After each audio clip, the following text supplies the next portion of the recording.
Here we go. I'm going to start this right off the bat. Here's an important message to all the ladies out there. I just want you to know so that we don't waste each other's time. That before you even think about DMing me, I just want you to know that I'm a Christian man and I believe in waiting till marriage for sexual relations. So yeah, thank you so much. Bunch of fucking bullshit. Shut up! I hate you so much. Shut the fuck up, Johnny. Dude, I fucking hate that. This guy is so fucking rad. Okay, we're going to get into that clip in just a sec. Shout out to your mom's house for giving me a format I can copy and for inspiring me greatly, obviously. But I just want to look, that's a little teaser trailer. I think I'll play the fucking intro after that. But, before we get into it, I just want to give you a little update on my life, okay? So, oh my God. Christmas, there's so much going on. Holy shit. So first of all, this is going to be a long-ass episode, okay? It's probably going to be like 2 hours, maybe 2.5. So buckle up, because I have a whole fuck ton of things to talk about. For the first time in the history of things I hate, the topics are a double pager. Double pager. So over a page of topics. So we have a lot of shit to talk about. A lot of it is going to be like in-depth rock and roll. But anyway, let's get into it. So just got back from Christmas break. Well, seeing my fam. It was really great. Saw the fam. Super fantastic. Loved it.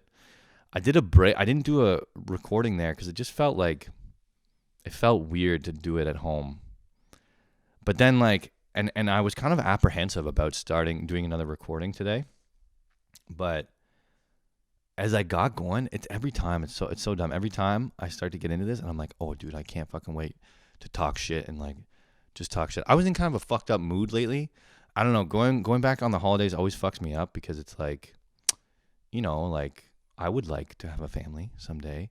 And I go back home and I see my two sisters and they have their spouses and obviously my parents are there. And so I'm a bit of the odd one out in terms of I'm still single and whatever. So that's always kind of tough to deal with. So I was a little bit bummed out when I came back. And then but it's important to do your own shit and be good on your own, as I keep talking about.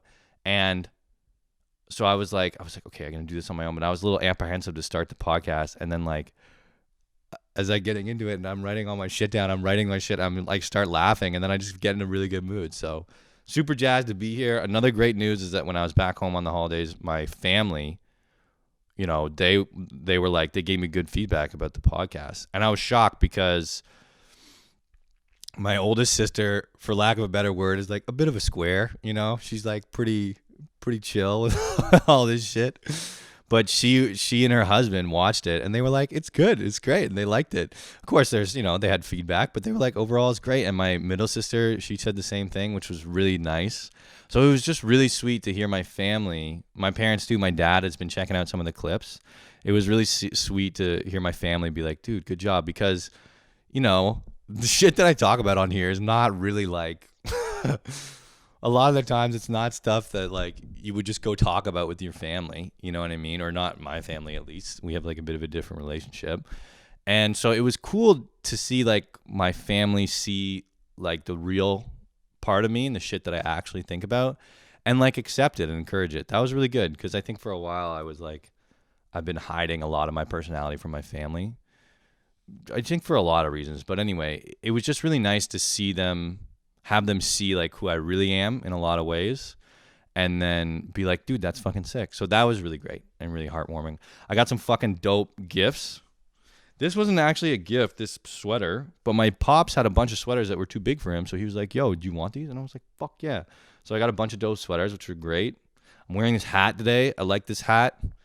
It's kind of goofy, but I like it. It's got a big rip. It's all fucked up. When I was at McGill, my first time I went to university, I found this hat in the student ghetto just on the ground. And I've kept it ever since. I think it's one of the possessions I've owned the longest. I got it when I was 20 or 18 and it's 10 years later. So, shout out. I think it's pretty sick. It's getting all fucked up, but that kind of makes it cooler. I feel like I kind of look like a rooster, I might take it off. I don't know. Anyway, so I got some dope clothes. Yeah, so it's just good. This morning I made fucking ramen. Oh, so tight. It was pretty good. And I made a delicious latte. So in good mood, baby. Back from the holidays.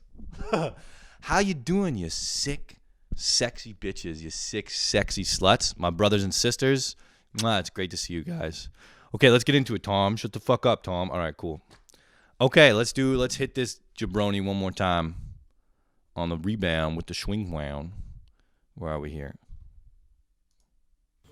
Here's an important message to all the ladies out there. I just want you to know so that we don't waste each other's time. That before you even think about DMing me, I just want you to know that I'm a Christian man and I believe until waiting till marriage for sexual relations. So yeah, thank you so much.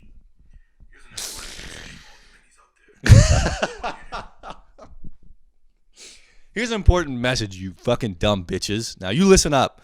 You stop tempting me with all your sexual wiles. I'm a Christian man. This is fantastic for a couple of reasons. First of all, shout out to this guy for just like putting himself out there. And let's just get this out of the way, okay? This guy is a fucking dime, okay? And part of my reaction today, sure, is probably not probably, is definitely embedded in insecurity, jealousy, whatever the fuck you want to call it. Let's just get that out of the way, okay? Before people go, oh, you're just fucking jealous. Yeah, of course. Great. The guy's good looking. He's confident enough to go on fucking TikTok and be like, listen up, sluts. You're not getting any of this until we get married, until you put a ring on it. What guy says that? That's crazy. Tight. So this guy is Damien Versace, and he spells Damien kind of cool. Deymien, and then Versace, like the clothing brand. So what's up, Damien? I think I'm going to try to get this guy on the podcast. I don't know if he's going to give me the time of day. He's in Montreal. That's how I found him. So this came about because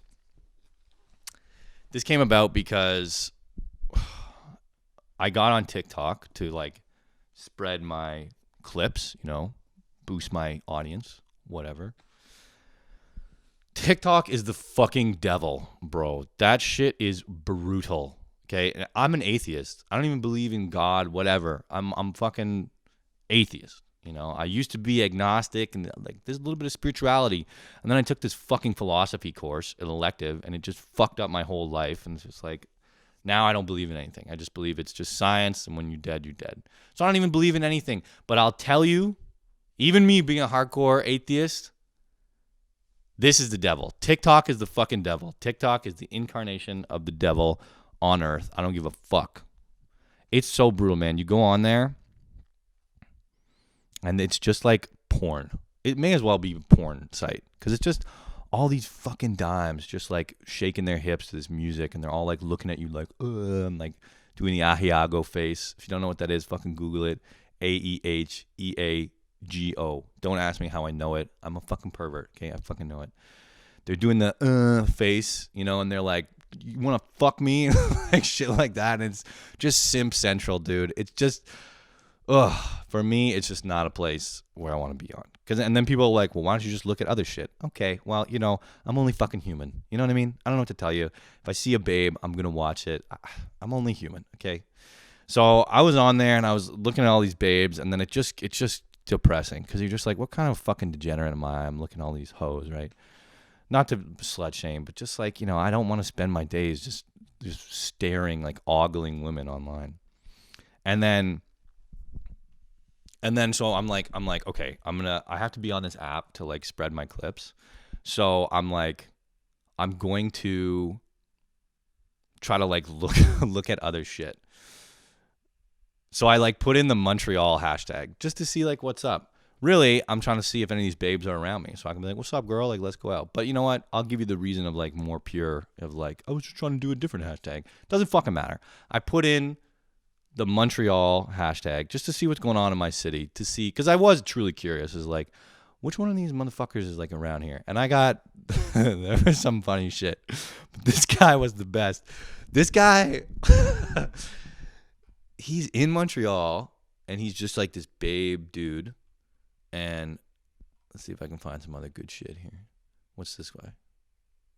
You guys already know that I'm a man of God before anything else, right? And the Christian values are something that's very important to me. But what I do know is that sharing is important and sharing is caring.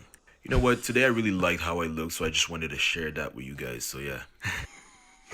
Yo, fuck. It's fucking goofy as shit, but it's also like, dude, much respect, bro. You know, sharing is caring. And I'm happy that this guy was like, dude, I want to share the way I look today. I think that's fucking fantastic. Fucking shout out to this homie, man. Shout out to this homie. Let's see this guy. Oh, 95.1K. Let's see what this is. You know what? I was actually waiting for this question to pop up. Hey, I honestly thought that this question was going to come earlier, but it is here today, so let's answer that. And this answer is going to shock a lot of people because they always expect me to be like 30, 25-ish, 24, but I'm actually way younger than that. Nah, believe it or not, I'm actually 21 years old and I'm turning 22 on March 4th. So, Fuck. there you go. Dude, 8 years younger than me. Oh, it's depressing. Whatever. Let's see what this guy is. Oh, what's up? What's up? Okay. This is a thirst trap. Now, I just got to say, okay, it's a bit funny because this guy's like, you know, and hopefully he'll come on. I can ask him about it. This guy's like, I'm a man of God. I'm not going to fuck you till you put a ring on it. You know what I'm saying? Like, you get none of these balls, none of this dick until you put a ring on it. But then he's like doing all these thirst traps like, what's up, girl? Like, what's up? So it's like, I don't know. That's a little, you know, it's a little hypocritical, I feel like. But I would love to hear his reasoning because I'm sure he has a good line of reasoning behind it. So anyway, Damien Versace. You can check him out on TikTok. DEYMIEN Versace, like the clothing brand. All one word on TikTok. Probably on Instagram too. Yeah, on Instagram too. There you go. So that guy was pretty fun on the bun. What else do we have here? Now I'm just gonna check on me fucking. Okay, good. The audio's been giving me some fucking guff lately. Some fucking sass. It's been fucking up, so I just want to make sure we're good. Okay, great. So, I don't know. I'll run through some quick ones here. Sometimes I'm at my desk, right, and I have to like switch computers, right? I have a personal computer and then I have a work computer, and this computer, my personal computer, only has 2 USB inputs, and when I'm doing editing, those 2 are used up, one by my hard drive and the other by my phone, so I can remove the video from my phone and put it directly on my hard drive. This means that I cannot plug in my USB keyboard. And so countless times I'll be in front of my computer, I'll be typing on my USB keyboard. It won't be plugged in. I'll forget, right? Because it's just like, I don't have any more space for it in the ports. I'll be typing and I'll be like, what the fuck is wrong with this keyboard? Why can't my fucking keyboard work with my fucking PC? Bunch of bullshit. Like, what the fuck's wrong? I can't believe this. And I'll go into one of my fucking rants about, corporate life and how people can't even make anything that works and how everything's a piece of shit. And I'll just have a fucking meltdown, a tantrum for no reason. And then, of course, I'll be like, oh, I didn't fucking plug it in. That happens like, every week when I fucking edit these shits. So on the kind of note of me, being a little bitch, I was going to, because like last time when Ashley Logan was on here, we talked about reusable bags. And she was like, the problem's not the bags, it's you. And I was like, fuck. And I was going to try to do like an edit today to clarify my position. And then I just realized that like, oh yeah, no, like she's definitely right. So fuck you, Ashley, you piece of shit, but you're right. You fucker. No, you're wrong. I don't give a fuck. Fuck you, whatever. Anyway, so Schwiggity schwam. Oh, we did that guy. Schwam, schwam, schwam. Obviously, I care about what people think of me deeply, right? I care about it so deeply, it's probably a flaw, And so like that's a thing. What I notice I'll do though is I try so hard to get people to like me. I like to be funny. I like to be fun. I try very hard. I try hard to be a cool guy, like a likable guy. The thing that I notice is that like, but I also like to be me, right? Of course. And so I'll make these jokes and they're like kind of inappropriate sometimes. You know what I'm saying?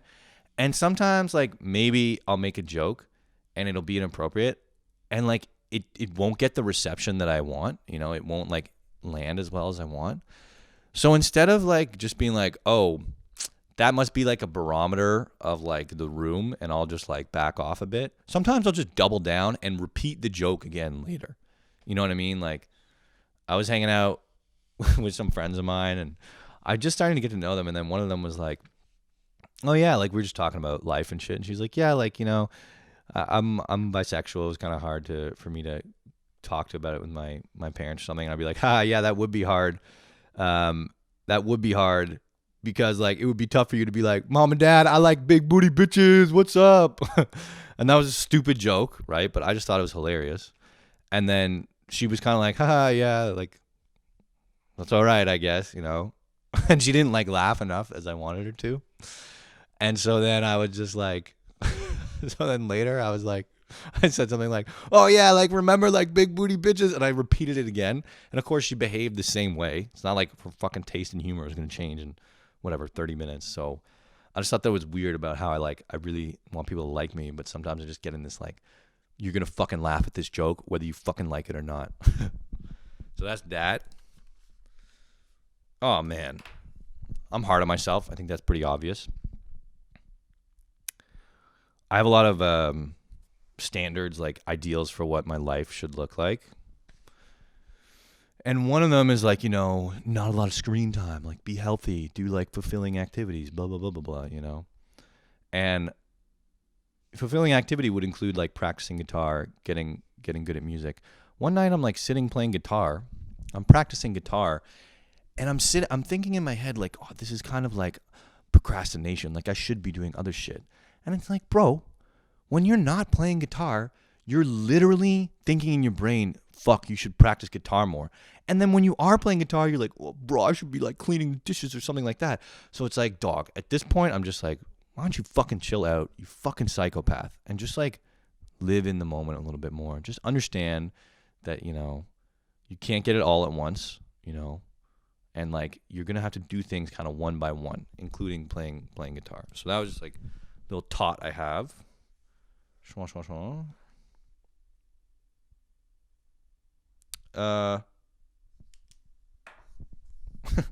That's okay, I guess. Well, sure. Like just, you know, I don't. No, this is boring. I'm just gonna skip that. It's not that funny.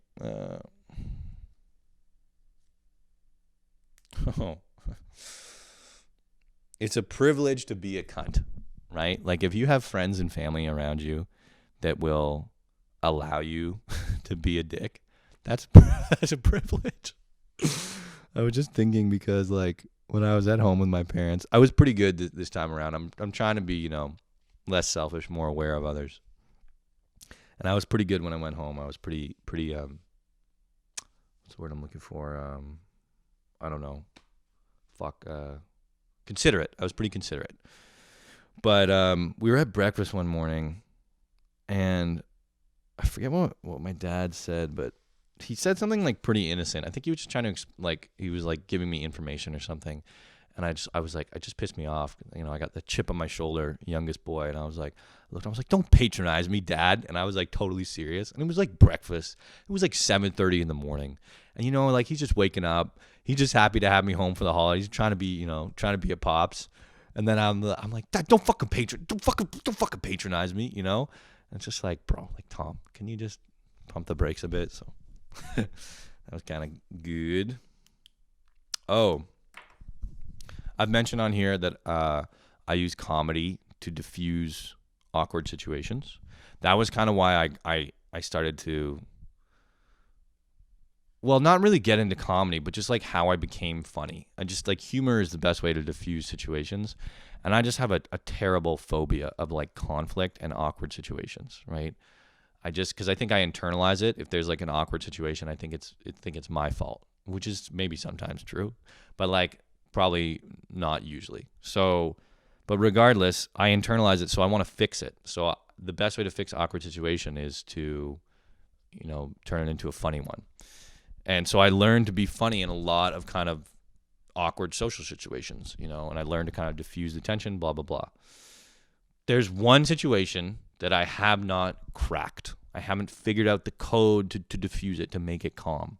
And that is the sex scene with your parents, right? When you're watching a movie with your parents and the sex scene comes on, I don't know how to make that not awkward. Because the thing is, and I was talking about this with a friend of mine the other night, is like,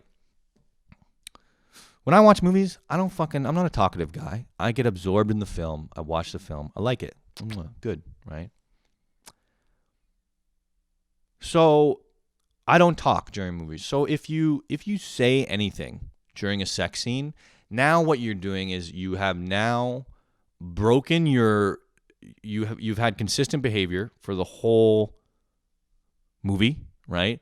You speak during the sex scene. That breaks the consistency in your behavior. Now that's an indicator to your family, right, that you are experiencing a different emotion, awkwardness, uncomfortableness, whatever the hell, you know. So if you speak, you show your unease with the situation. So you can't really say anything because saying anything would display your unease. So you can't say anything. So that means you have to sit in silence and watch this thing. But the thing is, like, God, it's just like, fuck, I start sweating when you're watching a movie with your parents and the sex scene comes on. I start sweating. My muscles tense up. I'm like, fuck, I don't know why it's so brutal. I guess it's just so weird to, like, it's just so two different worlds entirely. But I cannot crack it. This friend who I was speaking with this about, I don't know if that was right. Anyway, this friend of mine who I was talking about this with, she had a special move where this would only work if she'd seen the movie. But if she'd already seen the movie and she knew a sex scene was coming, no pun intended, she would time her time an exit from the room such that she would not be there during the scene.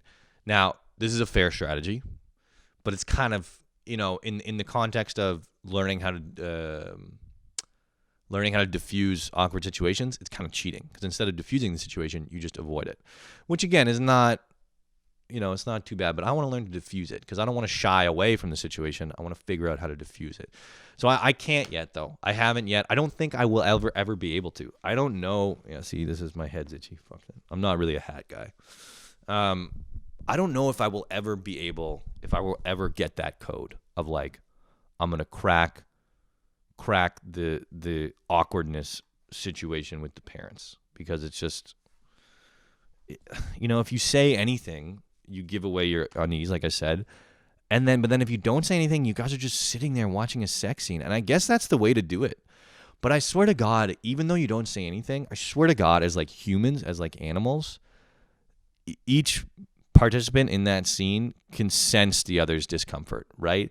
It's in your tiny changes in your body language, right? Like you said, you tense up, you start sweating, maybe your eyelids change just a little bit. You know, maybe you're not moving your body enough, right? Because when you're relaxed, you have all these like minuscule movements that like show that you're relaxed. You know what I mean? So, and I swear to God, like each person can sense that. And usually my parents will fucking say something, which just makes it even worse because they're just displaying their unease in the same way. So it's like now everyone's uneasy. So anyway, if you crack the code, please let me know, because I have not cracked that code. Cool.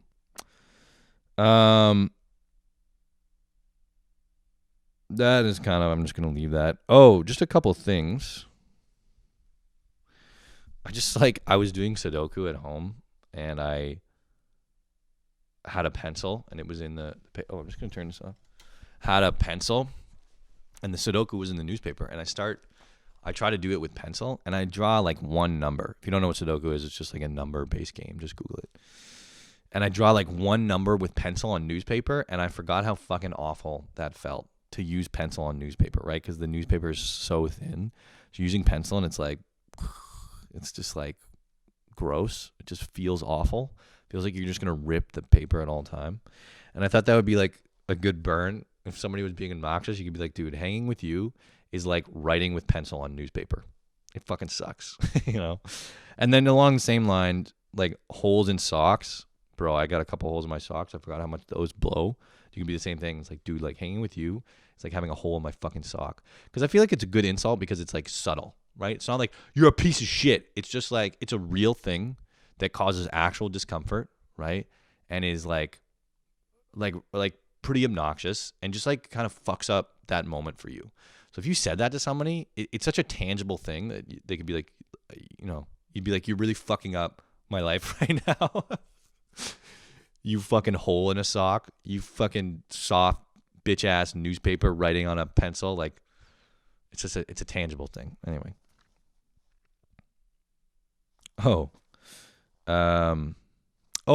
Some family stories. Couple stories about mon famille. So I was hanging out with my sister and we were chatting about this. Actually, I'll tell one about myself first. So when I was a kid, my grandfather holds a very honored place in my mom's family. All my aunts and uncles like really respected him. All my cousins respected him, blah, blah, blah. And he was like a cool guy. He had a lot of like little hobbies and very cool stuff. And one of them was fishing. And I remember I went fishing with him one time and he showed me like when you catch a fish, you have to like kill it quickly. So it's like humane if you're going to eat it. And to do it, he like caught it and just like stomped on its head in a certain way so that it would die quickly and then, you know, we could eat it or whatever. And he did it and it died quickly and it was fine. That was like when I was like, I don't know, like 6, 7, 8, somewhere around there.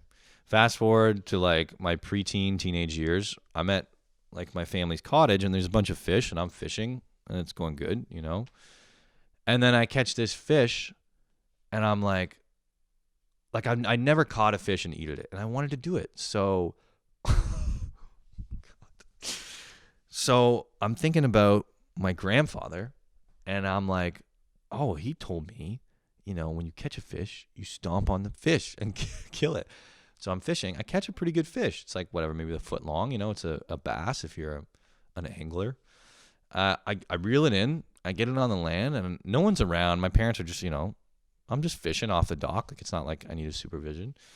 I bring it in. I'm like, fuck, I got to kill it. I got to kill it so we can eat it. It's just like, I don't know where I hadn't told my mom that I was going to prepare, like catch a fish for us to eat. Like, you know, I just spaz. I got to kill it so we can eat it. So I pull the fish on the land, but I'm not a fighter, really. Like, you know, I have my moments, but I'm very like, I don't like to hurt things. And so I get the fish on the ground. And then I'm like, I got to stomp on it. But I'm not, you know, it's just a fish. It's flopping pathetically. I have no vendetta against this animal. I'm not angry at it. It didn't wrong me in any way. If anything, I wronged it. I put a fucking metal hook in its mouth and yanked it out of its home. You know, what kind of fucking monster am I? So anyway, I pull it on the ground. I'm like, I got to kill it, but my heart is not into it. I don't want to murder this thing. I try to step on it. Because my heart's not into it, I don't really, you know, I don't fucking give it a good go. And so it starts to fucking like, it fucks up the face. The fish face is fucked up and it's like bleeding and shit, but it's still like flopping because it's still alive and I'm trying to kill it and I'm stomping on it and it's flopping pathetically. And then I start to cry because I'm like, oh my God, what the fuck am I doing? And I'm like, oh God. And then my parents coming around, they're like, what's going on? I'm like, I'm trying to kill the fish, but it's not fucking happening. And I don't fucking. So anyway, I think my dad had to kill it. I don't really remember. I blocked it out, but that was kind of funny. We ended up eating it. I think I cried as we ate it. That's what it seems like in my head. Or like we didn't eat it. I don't fucking know. I was deeply upset. It was not a good look. But anyway, so that fucking happened. Fraser thing, I had this uncle and he used to kayak a lot. And he would take us, like me and my cousins, and then he would go like, okay, you get in the kayak and I'm going to do like one of those kayak spins. He had like the little whitewater kayak. So like you spin in the water and you spin all the way like that. So you're here, right? Like that's you sitting up in the kayak, and then he goes like this, and then you go underwater and you spin all the way up, and then you come back up. And he would take my cousin and be like, "Whoa, isn't it fun?" And I remember watching that shit, and he was like, "Do you want to go, Tom?" And I was like, "Fuck no." I don't know why. You're underwater for like 3 seconds. I don't know why. I was just like, I'm going to fucking die if you put me in there. I'm going to fucking die. No fucking way am I doing that. I don't know why. I was just like fucking shook. So I just thought that was funny because all my cousins did it. And I was kind of like the older of the cousins. So all of my little younger baby cousins, you know, they were like, woo. Maybe they just didn't fucking realize the danger they were in.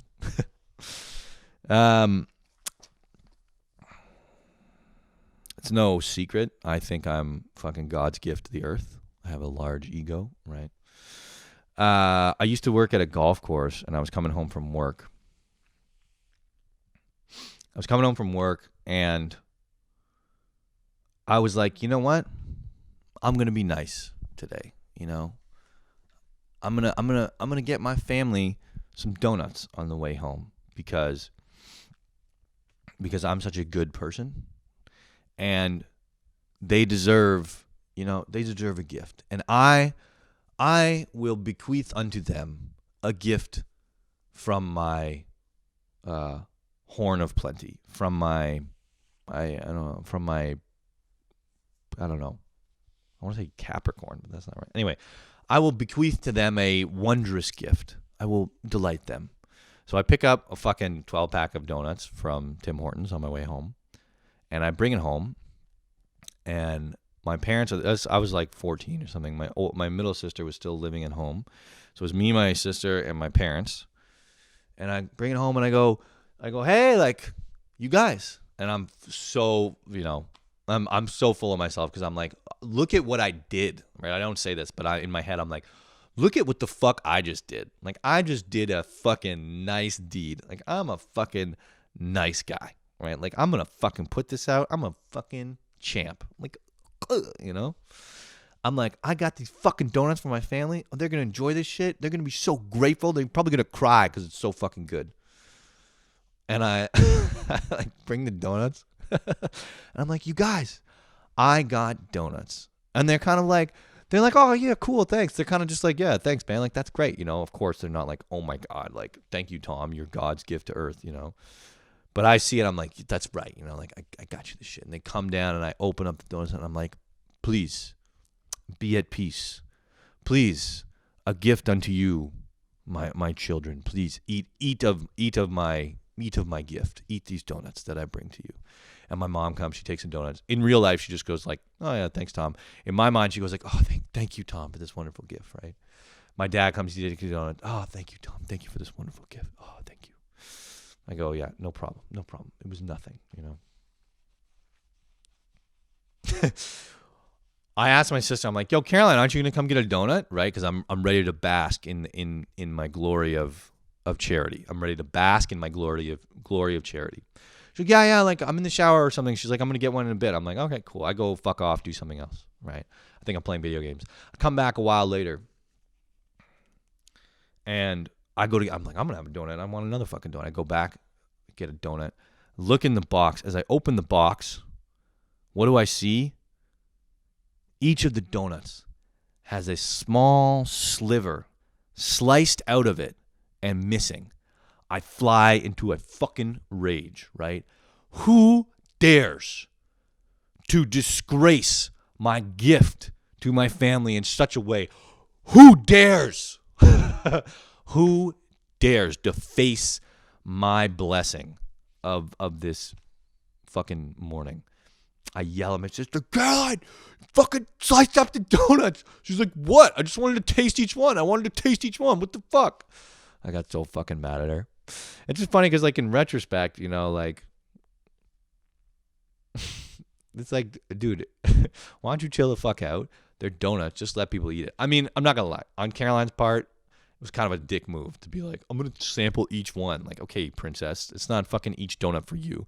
And to be fair, I don't think she sampled each one. I threw that in for flavor. Like, I think she just took she maybe tried like 3. But still, Caroline, get your fucking head out of your ass. Just pick a donut, right? Fuck you. But at the same time, Tom, why don't you fucking chill out? Nobody defaced anything, you fucking psychopath. This isn't, some like miracle that you bestowed upon your family. It's a fucking box of donuts. And I'm sure both of these thoughts were running through my parents' minds as like me and Caroline were like, fucking, she's yelling at me. He's being a dick, like. So they're probably like, Jesus Christ, I wish my kids could just chill the fuck out. So anyway, yeah, fuck you, Caroline, for sampling those donuts, you sack of shit. And then, fuck me for being a cunt. So there you go.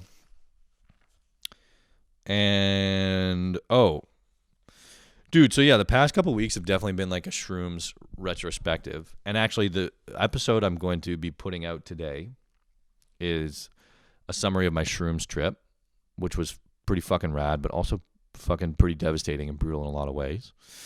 But just I've been thinking about shrooms a lot and like what I learned, and I was like, the biggest lie in drug, like anti-drug culture, like the war on drugs and DARE and all that bullshit, is how bad shrooms taste. Because I remember being like a kid in high school and I would be like, shrooms, like you did shrooms? I heard they taste like fucking shit. I heard you could like almost throw up when you eat them. And it's like, dog, like they taste fine. Like they just taste like kind of like not great mushrooms, not like rotten mushrooms, just like kind of like, well, that's not that great, but it's like fucking fine.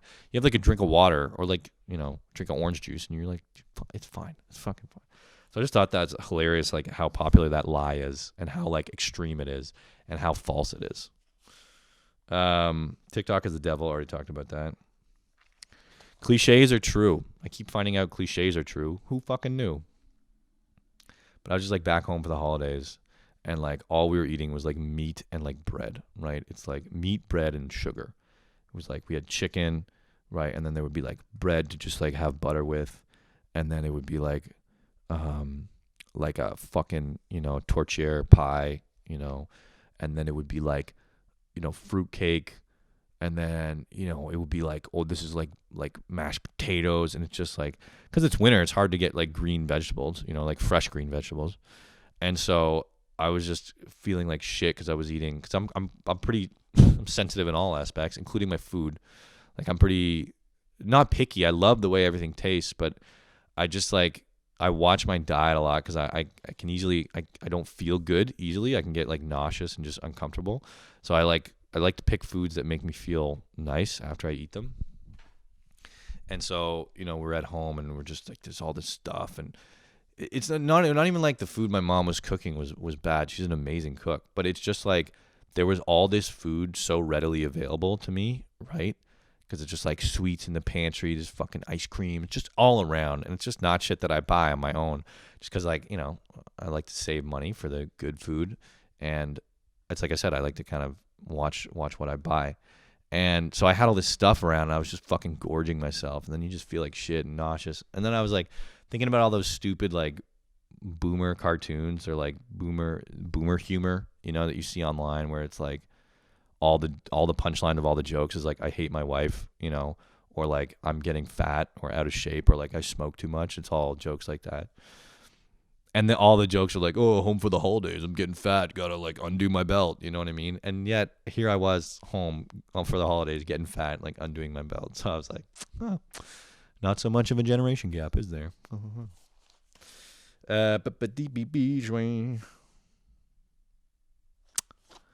Coming back from Ottawa, taking the train. When you get to the train station, just like anything else, you have to show your ticket and get on. People line up to show their ticket. The thing is, though, people will line up even if there are empty seats around. Now, I have a bum leg. My leg hurts. So I usually like to sit down when I can. Sometimes need to because it hurts because I'm in pain. So I'm on the lookout for seats. I'm a lazy guy. I like to be chill. So I don't know. I'm just saying, like, it's not like you have to sit down, but I just thought it was interesting how people were lining up, right, queuing up to just wait and stand. Because the other thing is like people will line up before they start accepting tickets. So it'll be like like no one is boarding yet, and there's be a big fuck off line, and it's like, bro, like they're not gonna leave without you. It's not like you getting in line is going to that's what reserves your seat. You already bought a ticket. Like you have a ticket, you have a seat on this train. Why are you fucking lining up? You know, like why? Because usually when you're there, you have all your fuck off bags, right? You have your big bags. So it's like, why don't you take a seat? You know, like it doesn't matter the order that you line up in, because we all, like in COVID on the train too, everybody gets 2 seats so that they have space, right? So it's like you're gonna get a dope seat. You don't need to like get in line early to get like a seat you want, which isn't even a thing anyway. If COVID was not a thing, you get the seat that you're assigned. So it's just this odd human behavior where it's like people feel compelled to line up even though there's no real reason. And here I am, like sitting in the train, you know, in the whatever the station, watching this and being like, look at these fucking sheep, you know, look at these fucking idiots. But I can't help the urge myself to get up and get in line. So I'm sitting, right? I'm acting all cool. I'm like, I'm sitting down while you fucking sheep are in line just waiting. And then the line goes, I'm watching. I'm getting more and more anxious because it's like the line's getting shorter. And even though I have all this reasoning in my head, I'm like, I'm going to miss the train. I'm going to fucking miss I got to get up, you know? And so finally I wait a long time till the line dies down, but I get up even when there was like, you know, 5 or 6 people in line. And logically, I should have just waited, you know, if we're talking about just if you want to maximize the time sitting down, logically I should have just waited until the line was empty and then went up and got on. Because, you know, again, it's not like they're going to like slam the door in your face. You're like, the line empties, right? And then you're like, oh, I'm here too. And then you just get up and go. But I couldn't help myself. I got up and I waited in line behind like 5 people, you know. So it's just interesting, you know, humans, dumb as shit. Where are we? So my brother-in-law last Christmas got me a porno calendar. He actually got me a subscription to Playboy, and then a porno calendar came with that or something. I don't fucking know. Anyway, porno calendars are funny because it's like you either buy a porno calendar because you love porn and you want to look at chicks all day, or you need a calendar, which is like, I guess if you're a real greaseball and like you don't give a fuck and like what you want your main calendar to be is a porno calendar that you like put on your fridge. I mean, I guess mine's hanging in public, but like I'm a bachelor. I live on my own. You know what I mean? So it's like, who gives a fuck? It's kind of cool. Like, ooh, Playboy, vintage, whatever. But it's just kind of funny because like if you buy a porno calendar, you either are using it for a calendar purpose, in which case you kind of like, you like love porn, but you also are very organized, which is like a weird combo. Or you just really love porn. And so you bought this calendar to like look at the hot girls. But the thing is like, if you love porn that much, I feel like a calendar is not the most efficient way of, you know, consuming porn. Why don't you go online where there's like terabytes of this shit, you know, like, bro, you can get different sources. So then the question comes up. It's like, the question comes up with me. Well, now it's a new year. What do I do with the calendar? You know, like, and what would one do with a porno calendar? Because it like, in either situation, if you have a porn calendar, you really love porn. But a calendar, by definition, at the end of the year has run out of its usefulness. It's no longer valid. It's, you know, you can't use it anymore. It was a calendar for 1 year. But if you love porn, why would you throw it out? I guess the same argument could be made for like if you loved cats and you bought a cat calendar, like do you keep them after? So you can just be like, wow, look at this fucking calendar. This is really nice pictures of cats. So I just thought it was like a weird thing of like, you know, like utilitarian, like utility versus, I don't know, like enjoyment of art, if you want to call porn art. So I think I'll probably throw mine out, but I don't know. It kind of looks cool, and the girls are really hot, so I don't really know what to tell you. So we'll see what happens. Pears are the shit. What's up? I love pears. Starting to get into them. Pears are better than apples because, I mean, I love apples, but the thing about pears is the pear core only goes halfway up. So when I cut a pear, I cut Like there's the core. I cut like 1, 2 around it, so the core is left as like a square. And then what you can do is you can cut off the top part of the core and eat it. Whereas like an apple, the core goes all the way through, so you only get the stuff on the outside. It's purely psychological, right? I didn't compare the amount of fruit you're getting to each one, the average amount of fruit, like edible fruit per pear and per apple. But it's just a nice little bonus. The core only goes halfway through. I always like that. The core goes halfway through. Because when you eat an apple, you kind of feel gypped. Like the core, you're like, fuck you. You know, you got in the way and you have to eat around it. And then if you take a bite of the core, it's like that stuff that kind of feels like plastic, you know, like the stuff that wraps around the seeds. Or if you take a bite, you get the seed and you're like, oh, and you spit it out and it's like sharp in your mouth. And you're like, oh. But a pear, if you're eating it as biting, you still get that. But when you slice it, you can slice around the core and then take the core and eat it. So pears are the shit. They also taste so good. I really love pears. They're great. On a similar vein, chicken and mayonnaise is also the shit. I got on that train late. I mean, like when I was a kid, my mom would always make me these sandies, but I didn't really appreciate all my mom's cooking when I was a kid. And she would make these, you know, delicious sandwiches. And you just like, when you're a kid, you're eating it, you're like, this is really good. It's just like, it's a chicken sandwich. You don't really fucking get it. So I was at home the other day and I kind of like, I was running a little bit low in the fridge and I was like, oh, like bread, mayo, and I had some leftover chicken. I was like, I put it on. I was like, bro, you put a little salt and pepper, dog. Holy fuck, that's good. That hits the spot. So pro tip. Little bodily function talk. When you hit a fucking snot rocket, so good, you know, and then you got like maybe a booger stuck up in there, and you hit it, and then you can feel the air that you're pushing out of your nostril inflate like the booger, you know, catch it like a sail in the wind, and it goes, and it fucking shoots out of there, and then you go, and your fucking nose is clear. Bro, there's something fucked with my nose. I gotta get like a doctor to look at it because I feel like I have boogers all the time and my nostrils. I don't know. I gotta check it out. But when you hit a snot rocket, so good, bro. Oh, that fucking feels good. Same vein, dude. I love picking my big toenails. Not really all my toenails, but my big toenails, bro. Because it's like, I don't know. I think like the pressure.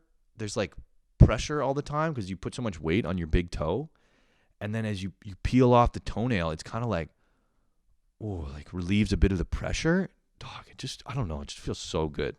So maybe you guys are on the same train where you're like, pick your big toenail. It feels good. Of all the nails to pick, your big toenail feels the best. And then you get a fat nail in your hand, you kind of squish it and like bend it. Fuck, it feels good. Shout out to Ashley Logan's disgusting toenail story. That was hilarious. That was great.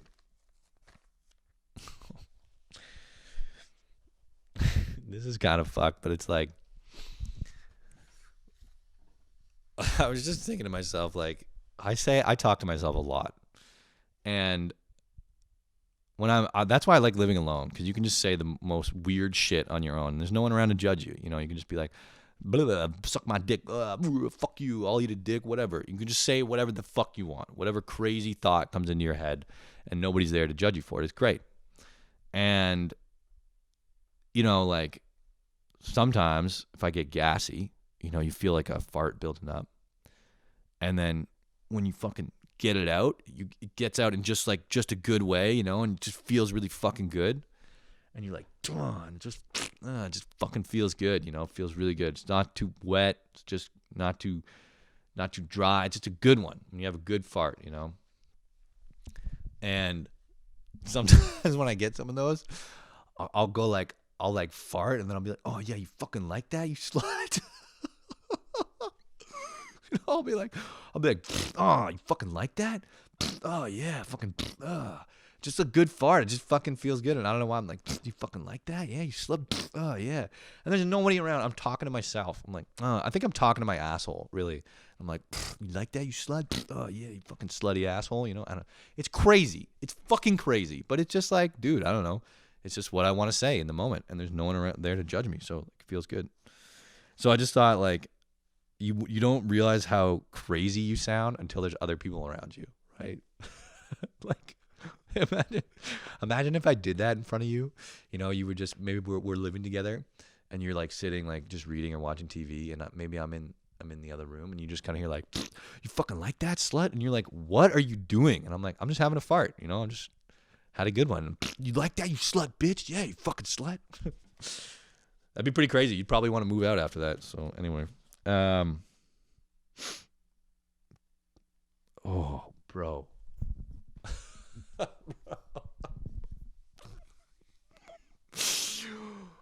Oh my God.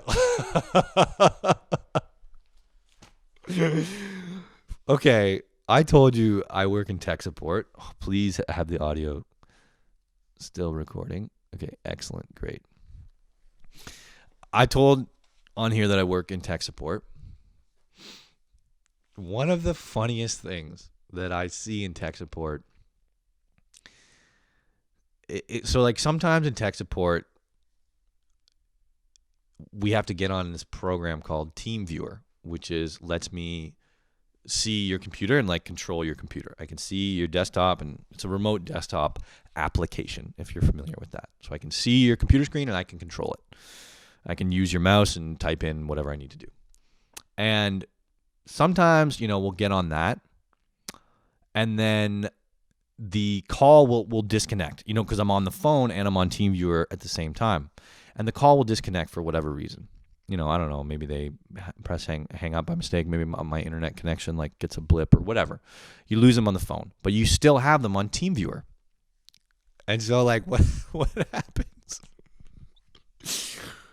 What happens is they fucking freak out, right? Because sometimes, if the wait times are long, they've been waiting for like an hour or more, which sucks. And I get it. I empathize, dude. Waiting on hold blows. But they freak out because they've been waiting for so long. It's like, this is important. They gotta fix their shit and get on with their day. Maybe some of them are business owners. They gotta make sure that this shit's going. So they freak out because they're like, "Fuck no!" Like I was just there. And then so what happens is they, like from my end, I'm totally calm, right? Because I know I'm going to call them back. I have their number on the screen. It's just a matter of me redialing. It's not a big deal. It's a blip. For me, it's like, it's fucking fine. I also have no skin in the game, right? Like I'm going to help them out for sure. And I have to. It's my job. And I want to. I'm not a dick. I want to help them out. I like my job. I want to help these people. But there's no actual skin in the game for me, right? Because it's not my shit that's broken. It's their shit, right? And they just lost their only lifeline to help. Right? It's like, they're in the ocean and they're floating, they're by themselves and they have this little buoy, and a big storm comes, right? And then it takes the buoy away and they're like, "No, please, please," right? And so what happens is the phone disconnects, they lose their lifeline. Now their only lifeline to help, their only avenue for salvation is TeamViewer. And so they just start panicking and they write anywhere they can find on the screen, in the browser, anywhere they can find, anywhere they can type. They just write, "Help, please. It got disconnected. Please don't hang up. Please call back."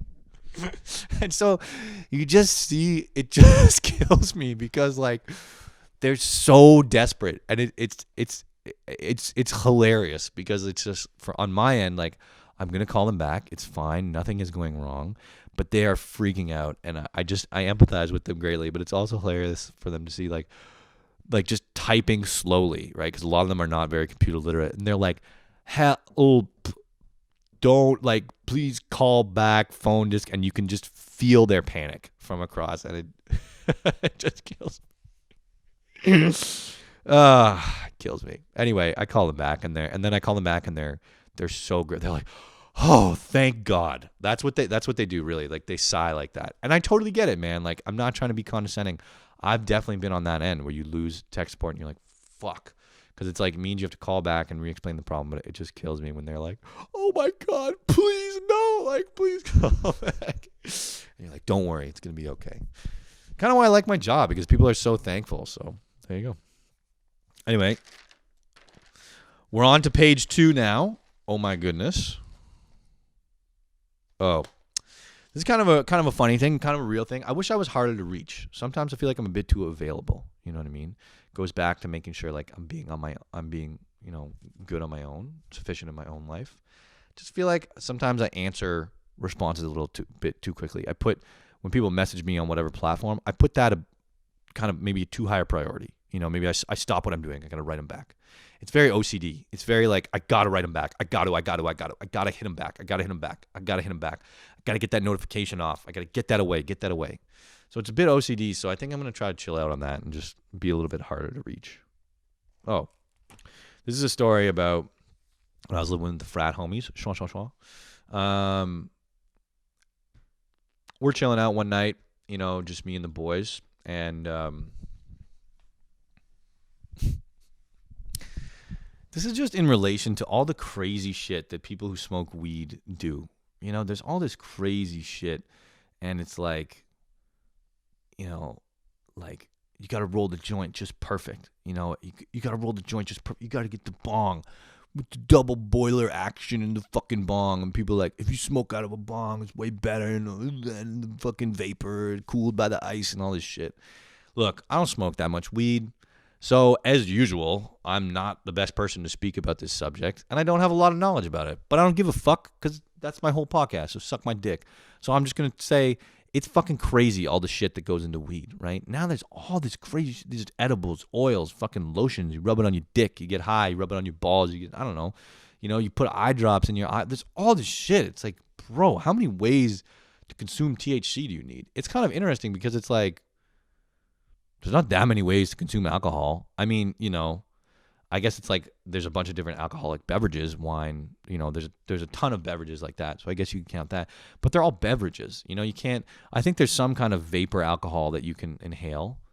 But for the most part, you drink alcohol. I mean, you drink it. I guess for the most part, no, but for weed, that's what I'm saying. For weed, there's so much shit. Eat it, smoke it. Now you can drink it. There's weed drinks. Then you have all this shit. So there's just all this crazy shit. Whereas like, really in my brain, it's like you smoke weed. You roll a joint and you fucking smoke it. So, you know, back to the frat house. We're all chilling one night. And homie there, he's like, yo, I'm going to have my homeboy's going to come through. He's going to hang out. We're like, dope. And he's like, my buddy who I live with, he's like, yeah, we're gonna smoke some weed. I'm like, dope. You know, he's going to bring some pot. We're going to fucking smoke it up. So, homeboy comes through, right? And we have some of our weed out. We're rolling some joints, whatever. Homeboy, we're like, yo, man, what's up? Like, glad you're here, blah, blah, blah. And he's come by, and like, dude I live with, who's like, he's kind of buddies with the kid, he's like, yo, man, yeah, so did you bring your weed? Like, what's going on? And I'm kind of like curious, because I'm like, dog, like, you know, why is my roommate, like, we have weed, you know, who cares what weed it is? We got weed, you know, we'll just smoke it. And I should mention also that, you know, my roommate he's like, yeah, we're going to do some dabs. And I'm like, okay, you know, whatever. Thinking it's like hash or something like that. You know, you put it in a joint, whatever. So homeboy comes through. My roommate's like, yo, you got your stuff? Homeboy's like, yeah, for sure. And then he pulls out a fucking toolbox and he smashes it, and it smashes on the table and like jingles full of tools, and it's like cling, cling, like a fucking full toolbox. And I'm like, what the fuck is that? Like, what are you gonna do, some housework while you're here? And he's like, no, man, that's the dab rig. And I'm like, excuse me, what did you say? I don't know those words. And he's like, it's the dab rig. It's what you use to smoke dabs. And I'm like, I have a lot of questions. What the fuck is a dab? And you still haven't answered why you brought your fucking toolbox here. Like, there's nothing broken. You don't need to bring tools over when you come to chill. He opens up the fucking toolbox, a literal toolbox. That's not an exaggeration. I exaggerated a lot. It's a literal toolbox. He opens up the toolbox. In it is a fucking torch. It's about that big. It's a torch that you use to like do creme brulee with. The flame is like that long, okay? In it is a fucking piece of glass that looks like a crack pipe, okay? And then a silicone, like I guess bubbler, you would call it, like a tiny little bong, but it's silicone and rubbery. It looks like the most cracked out setup that you'd ever see. And I'm thinking about weed and like the people in the 70s, peace and love, man. They're chilling. They have like patchouli oil and fucking, they have blankets on the walls like me and tapestries. It's fucking mellow. And here's this guy turning weed into essentially like crack smoking, right? It's like, bro, you're fucking up the vibe. Having said that, I loved it. It was a great time. But it was just hilarious because it was like, bro, So he takes out all this shit. Then he takes out a little, like a spike. It looks like a tool. It looks like some kind of tool, like a chisel or something, but it's a spike. Takes out a spike. He takes out disgusting brown. I'm sure you've seen it. You guys are all degenerates watching this. It's like resin. It looks like amber almost, right? And then he takes the torch, heats up the spike, and then shoves it in this disgusting brown resin that's like in a Tupperware, and then he fucking mixes it around. Then he gets some on the tip of the spike. Then he takes the crack pipe glass, heats it up so it's flaming hot, and then rubs the resin in it, and the resin starts smoking. It looks like he's burning plastic, and he's like inhales through the bubbler. So it's just crazy. All the shit that you go to just to fucking smoke weed in a different way. Now, again, I loved it. For some reason, I felt the high was way more mellow. It was fantastic. It was great. But God, you feel like a fucking crackhead doing that shit. You know what I mean? And not only is the aesthetic just brutal and the whole vibe, kind of unpleasant. Not unpleasant. Maybe that's too strong a word, but it's rough, man. If you have to have a toolbox to do drugs, to me, that's a bit counterintuitive, counterproductive even. You know what I mean? You're trying to mellow out and you bring a fucking toolbox. It's like, dog, I don't want to carry around equipment to get high. This isn't a fucking crack den. There's no heroin rigs in the background. So just the aesthetic is a lot. On top of that, it's just that's a lot of work. Fucking, you got to heat up one thing, you got to this, you have all these containers, you have your fucking torch, you got to buy butane for it. It's just bro. So it was just an intense area, an intense situation. It was kind of funny. I'll take a quick break because I got to pee. Refreshed. Okay, what do we got? What else we got? Jeepers, this is big. Okay, only a couple more. Yeah, I'm going to finish this off here. You never hear poems about how beautiful men are or how pretty men are. Now, I know I'm going to get a call from my stupid fucking friend Dickie, who's going to be like, Tom, is this your way of saying that you're gay? Because he always says that. Whenever I say something even remotely deviating from ultimate cultural straightness. Not that this observation is even in any way homosexual. Okay? Douglas. Anyway, I was thinking about that. You hear poems and odes to women and their beauty all the time, and you hear poems and odes to I think the greatness of men but you know what? Again, I'm not the right authority to be speaking about this because I don't fucking know about poetry at all. And I'm actually sure, as I say this, there's so much probably gay poetry that's just one dude writing about how beautiful another dude is. But then I'm thinking I just thought it would be interesting because you hear there's so much examples of dudes writing about how beautiful women are. And you don't hear a lot about women writing about how beautiful dudes are. That's more what I'm getting at. Because I think there probably are a lot of poems about how beautiful men are, probably written by other men, but I feel like there's not a lot of poems written by women or even pieces of art done by women that talk about how handsome or beautiful a man is. Maybe they talk about how much they love them or how much they miss them, blah, blah, blah, but it's never really about their physical beauty. Whereas there's so much of the reverse where it's men artists doing works about how beautiful a woman is, how physically attractive she is. I thought that was kind of interesting. So if anybody knows any works by women, artistic works by women that are describing the beauty or handsomeness of a man, I would be interested to hear that because I feel like that's the perspective you don't hear that often. So, oh man, New Year's last night. I went to get some beers, just to have a couple beers. I fell asleep at 10:30. I was so KO'd. Anyway, I didn't stay up late, but I got some beers, just to kick it. And dude, we're at the fucking convenience store, the Dep, and there's people there, man. There's people just getting beers, trying to check out regular shit. There's this fucking lady, okay, at the fucking cash. It's a small store. It's a local corner store. It's not very big. It's quite small. So it's like when you get to the cash is like in the store as well. You know, you've been to a fucking corner store. You know what I'm talking about. Like when you line up, you're lining up in the aisles of food, that kind of thing. There's no like space to kind of have a lineup for the cash. You're lining up in the store. So it's small. And so there's a fucking lady at the front playing like 5 lotto cards, you know. There's people lining up behind. They just want to buy a couple things. Everyone just has like a couple beers in their hand, you know, or like maybe like some food or something.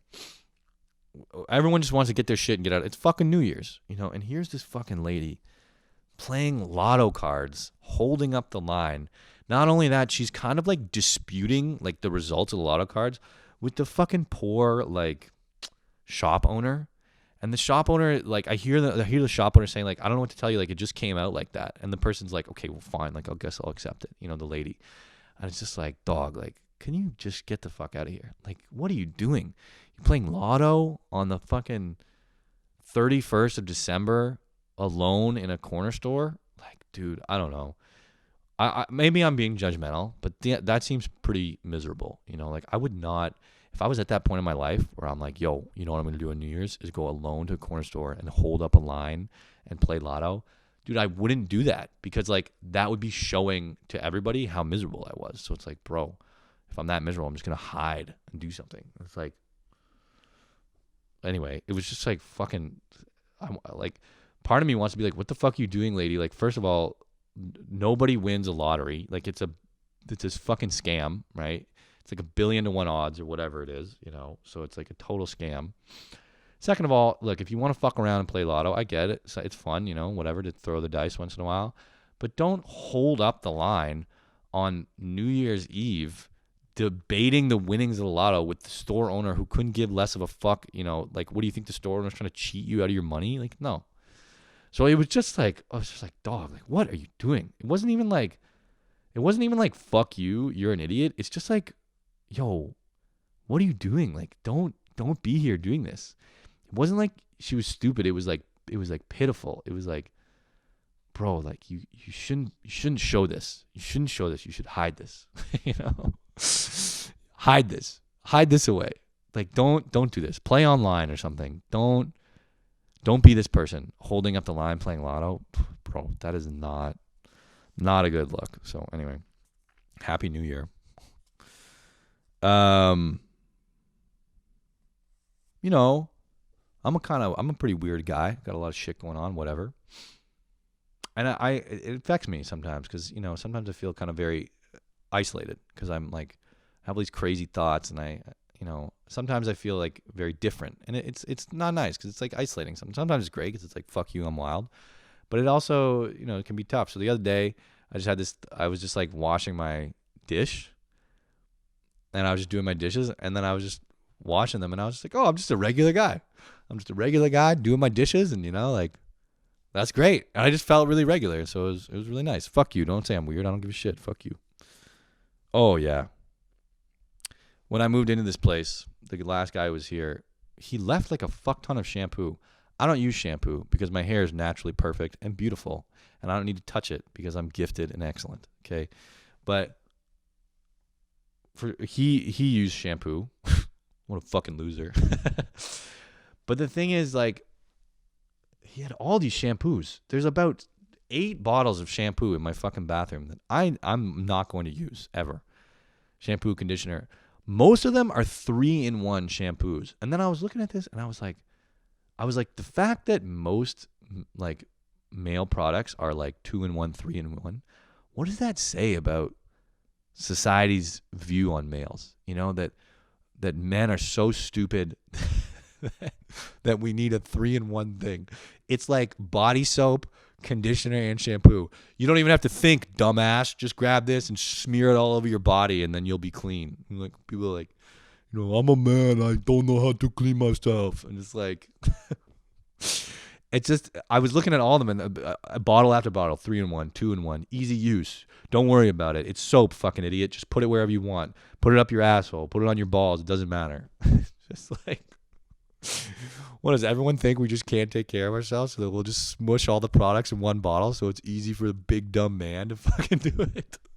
Because like you don't really see a lot of 3-in-1 women. The 3-in-1 really got me. The three, the shampoo, conditioner, you know, they're related, I guess. But the body soap too. It's like, bro, what? You think we don't know how to buy soap? On that note, I way prefer bars of soap than gels. The gel, I feel like you don't have the good feeling. You put it on your body and you try to like lather, but it just kind of instantly fades away. Like it like lathers, but you never get the feeling that you're like scrubbing, where you get a soap and you like rub it on your body and you're like, oh yeah, it feels good. I've always liked bar soap over gel. Fuck a gel, man. I like bar. Fuck that. I'm not gonna talk about it.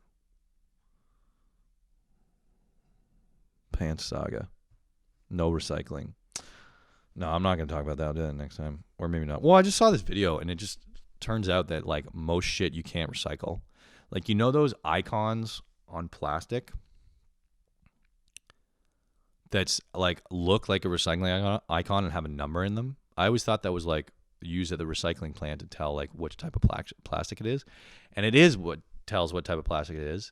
But it's actually not a recycling symbol. It is a symbol designed by a group, like I think a lobbyist group and this group was founded by plastics companies in order to kind of push the myth that most plastic is recyclable. So those icons that you see with the arrows going like this and then a number in the middle, those do not indicate that a certain object is recyclable. What that indicates is the type of plastic that object is made up of. And there are 7 numbers, seven icons. Of the 7 numbers that you see, only 1 and 2 are recyclable. 2 out of 7. Bro, so brutal. So it's just so disheartening because it's like, dog, like,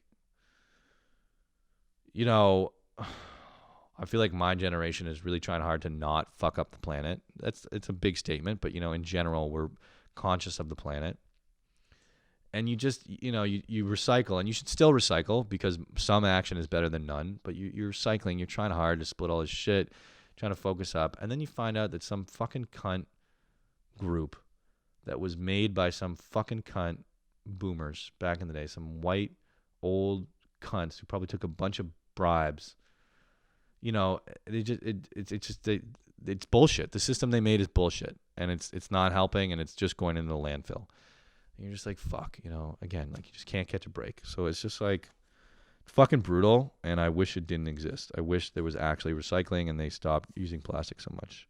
Ban single-use plastics. What's up? I'm so on board with it. Ban single-use plastics for sure. Pants saga update. You guys know I'm having trouble finding pants. Over the holidays, I now only have 1 pair of pants because over the holidays, my second pair of pants ripped in the crotch. A big fucking rip, too. I'm like, dude, all my pants rip in the crotch. I got to find some pants with fucking reinforced crotch. It's like, you'd think I was dry humping every piece of furniture I own for like 5 hours a day because all the crotches rip all the time. You'd think I just have like a raging boner 24/7 and the boner's just like pushing against the crotch, trying to rip it. You'd think I'm just like rubbing sandpaper on my gooch all day. Just like, you know, the crotch rip all the time. I need extra reinforced crotch. So I'm still looking for pants recommendations. The fit that I want kind of baggy and then tapered at the bottom. The most ironic thing is like I'm looking for kind of baggy pants, you know, looser fitting pants and then tapered at the bottom. I'm trying to find all this shit.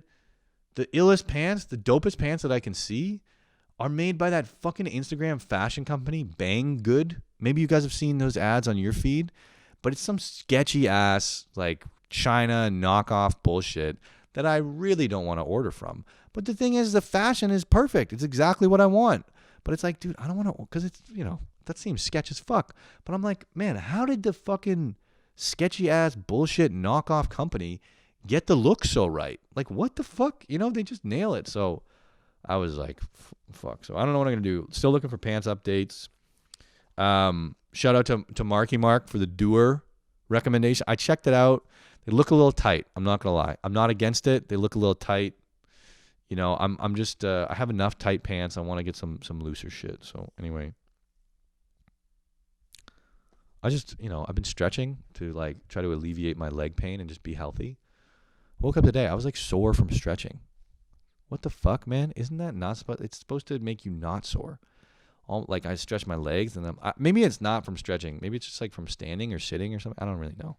But I feel like all the areas I stretched were kind of like not stiff, but it's like I wanted them to be massaged. You know, like that feeling when you want to like push on a muscle. It's not stiffness. It's not like the inability to move it. It's like you just want to fucking push it really hard. It was that all over the place. So anyway. Okay, that was it. That was a big shit. I covered a lot of ground. I hope you guys stuck with me. That was great. I got through I had a bunch of kind of like backlog of topics that I wanted to get through. So that's it. I'm now officially ahead of schedule on things I hate. The episode recorded today will not be dropping this weekend. The episode dropping this weekend was recorded, I think, a week or two ago after I did my fucking mushroom trip. So yeah, I'm ahead of schedule now. So I don't know how I feel about that. But anyway, that's the status. So this will be dropping next weekend. Next weekend, I think I'm going to have a guest on who is like a kind of a semi-famous bodybuilder in Montreal. Ricky Frischman, baby. I got to hit him up. That's not confirmed. I got to hit him up to see if he's cool next weekend. But he said he wanted to come on, so we're going to get him on. I'm going to hit up this fucking Damien Versace guy, see if he wants to come on the podcast. You know what I'm saying? So anyway, that was great. I love you guys a ton. I will see you next weekend. Bye-bye.